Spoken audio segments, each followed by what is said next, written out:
This education video will cover the assessment and intervention flowsheet for nursing and EMD.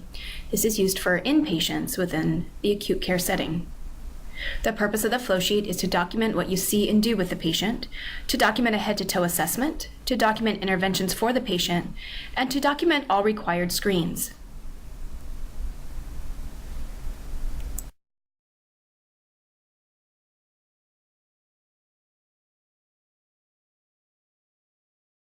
We will now go over how to access your flowsheet. Choose your patient from your patient list, choose the Flowsheets tab, and on the next screen you'll be able to choose the flowsheet in which you want to document to. On the left-hand side, under Flowsheet Selection, choose the Adult Assessment and Intervention flowsheet. This is a very robust flowsheet, so it's up to you on how you want to view your parameters and how to document. You may use this expand collapse rows as needed. We will now go over documentation. We will now go over documentation requirements. You will reference your critical care standards of care, med-surg standards of care, the admission, documentation, assessment, and reassessment policies. A complete physical assessment and screenings will be completed by an RN within 4 hours of admission to a nursing unit, 1 hour for critical care, and 2 hours for a cardiac telemetry unit. Your significant indicators on the profile will be completed within 24 hours. The RN may delegate specific portions of the assessment and reassessment based on scope of practice. Interventions and treatments are applied, they must be reassessed at a minimum of once per shift. You will document any change in conditions, anytime the patient returns to the nursing unit not accompanied by the primary RN, any change of nurses, so shift changes, whenever there is a change in level of care, any legal or regulatory requirements such as a fall. You will go ahead and document focused reassessments at a frequency based on the patient's priorities, so why they are here and what's going on with the patient, and a head-to-toe will be documented Q shift.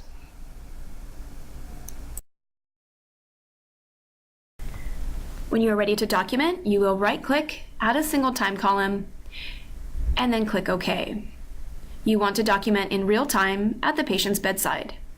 Once you've created your column, you will go ahead and use the expand collapse rows or open and close each parameter as needed to document the care you provided to the patient.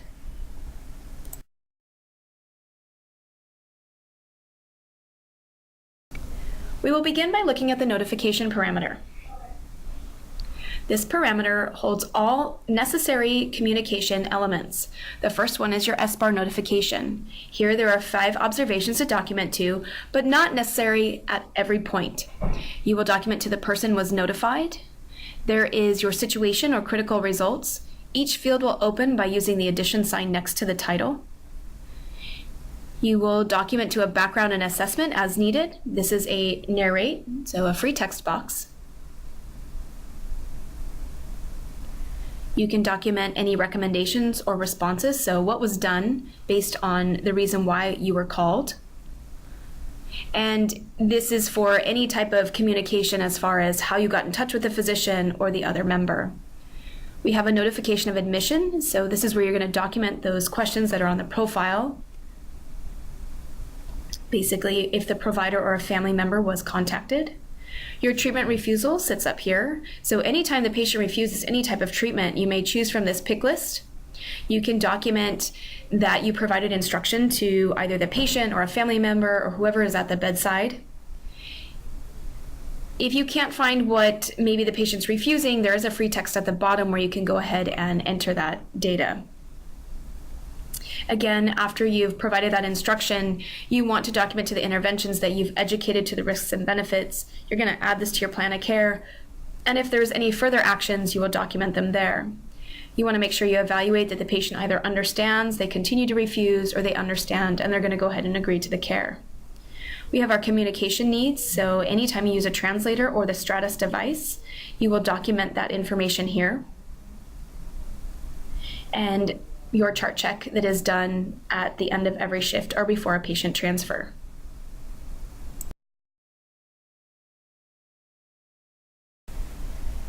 There are 5 mandatory screens that are required by the RN every shift, or some have a few different time frames. We're going to take a look at just those for right now. Your sepsis screen can be documented here, and it's done every shift within the first 2 hours. However, based on your patient's condition, you may always screen them more often. Under your peripheral vascular parameter, you have your VTE risk assessment. This one is not done Q-shift. It is only done on admission, post-op, post-procedure, and a change in patient condition. We have our fall assessment, and this one is done Q-shift.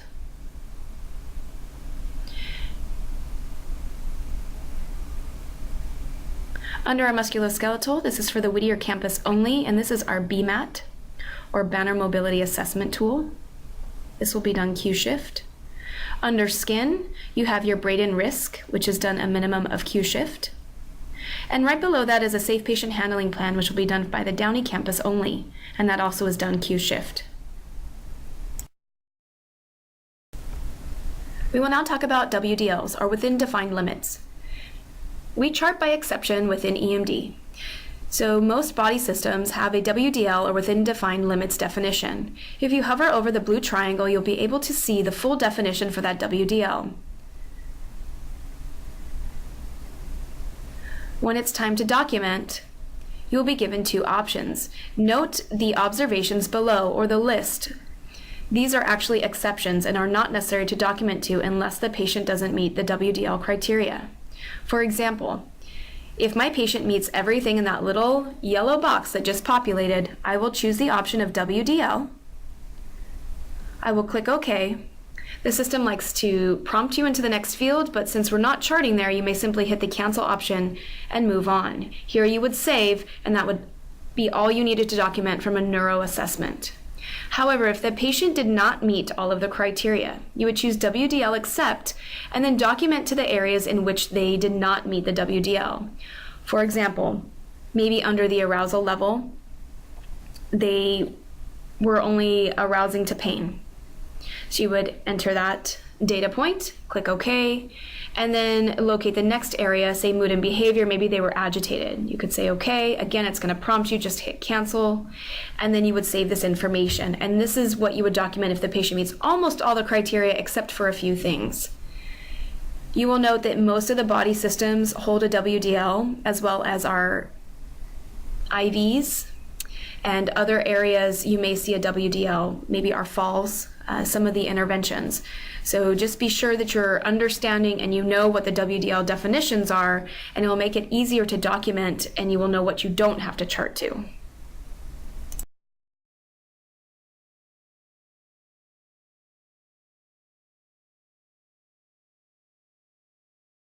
We will now go over a few specific parameter document points.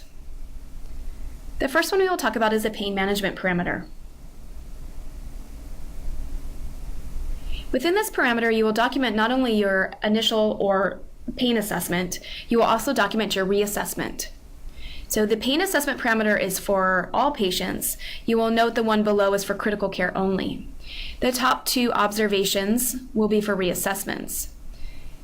Under the pain assessment and pain rating option, you will have a little pick list that opens here that will hold all the information that you need to appropriately assess your patient's pain. There are 3 different scales within here: that the patient denies pain, they're having pain at rest, or they're nonverbal. Within your pain assessment, you will use this observation. The POS, or opioid, the sedation scale, is here for reference. This is only needed for reassessments, and we'll speak about that in a moment. You have your pain location. This is a very large list, so make sure that you document your site and where the pain is presenting. You do have comment fields in the event you need to use them.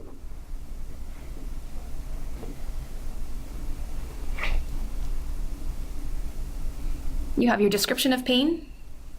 Note this is a multi-select by the square options. And you have a set of vital signs if needed. And then pain management interventions. This is divided into 2 areas. You have nursing interventions, which is your pharmacological. Then you have your staff interventions, which are everything else that can be used for pain management.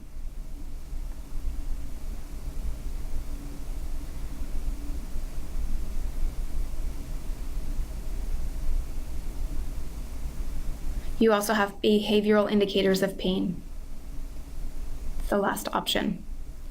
When we look at our reassessment of pain, you will use the first observation that has reassessment in bolded letters.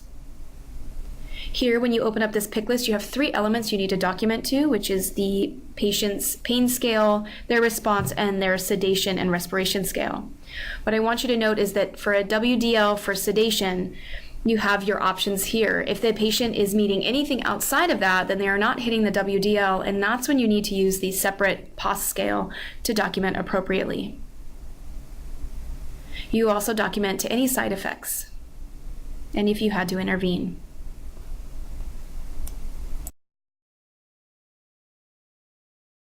The next parameter we will discuss is IV access and management. Here you will see your peripheral IV insertion and assessment. For an IV start, you will want to document to the location, the device that was used. You want to make sure that you're saying that you labeled the site with your date, time, and initials. You're going to document to your dressing and securement.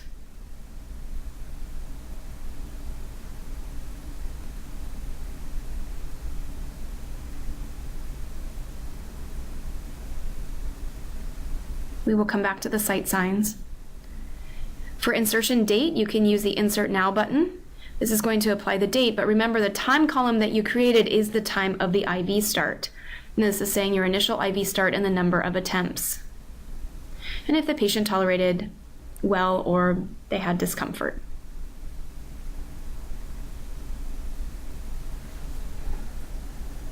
From a day-to-day documentation, you will need to document just to the WDL and the location and the site day. So if you did not start the IV, when you come on to your shift or you change hands, you're going to document if the patient's IV is patent and running okay, there's no signs and symptoms of anything. You can choose a WDL, and then you're going to document to your IV site, the location, and then the site day.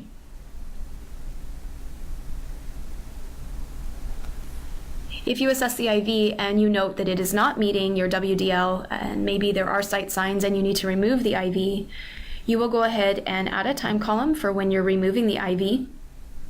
You're going to document to the WDL and state what is the exception.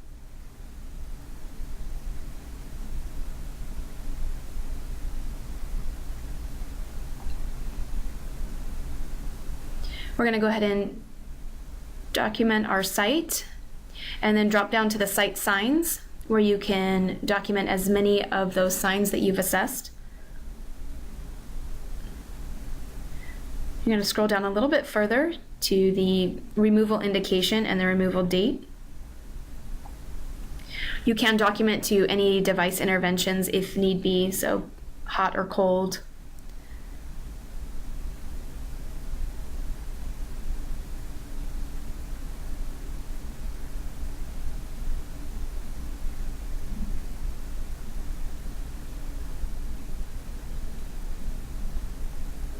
And again, this is your removal indication, and if the catheter tip is not intact, you're going to document that here. Your date is going to reflect the date that you took the IV out, but the time column is the time that it was taken out. And you're going to save your information.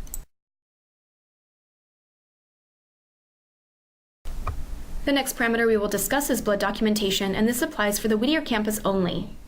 For any blood documentation at the Downey campus, it will remain on paper for now. When you want to document to the administration of the blood, you do want to add its own time column, and that is because we're going to be assigning a cosigner to that documentation. So, performing all of the necessary components for properly administering blood, we're now going to document that the consent was witnessed and signed. We're going to document the date of the start date and time. We're going to come back to the stop date and time. And then we're going to simply go through the options that are here. So our blood product that we're going to be administering, the patient's blood type, the blood unit type, and the blood unit number. It's a free text box. You will then go ahead and enter the expiration date for the blood.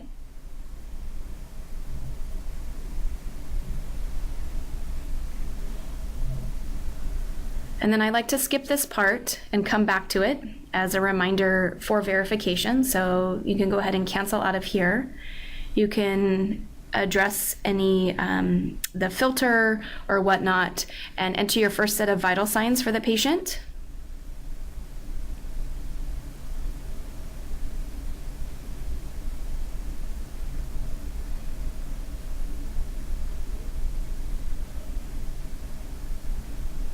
And then I go ahead and go back to the verification process, stating that I verified the blood and the patient's armband, the unit type, and now I'm going to go ahead and go assign a cosigner.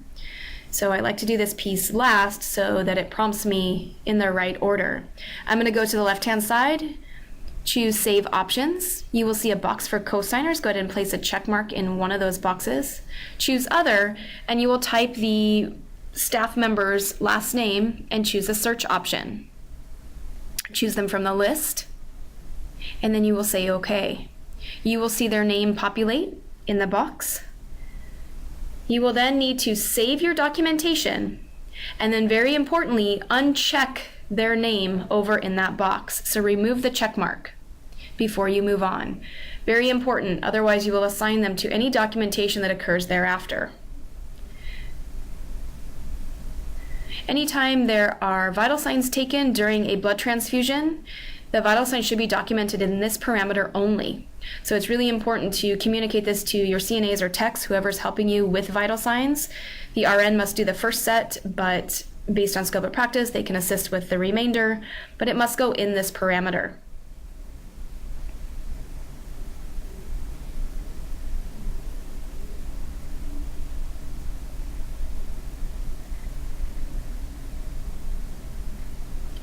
When the unit has stopped or it's been infused, you will find the initial start date of the blood unit. You will enter into that time column the stop date and time, and then any reactions or reaction details, anything that may have occurred with this patient.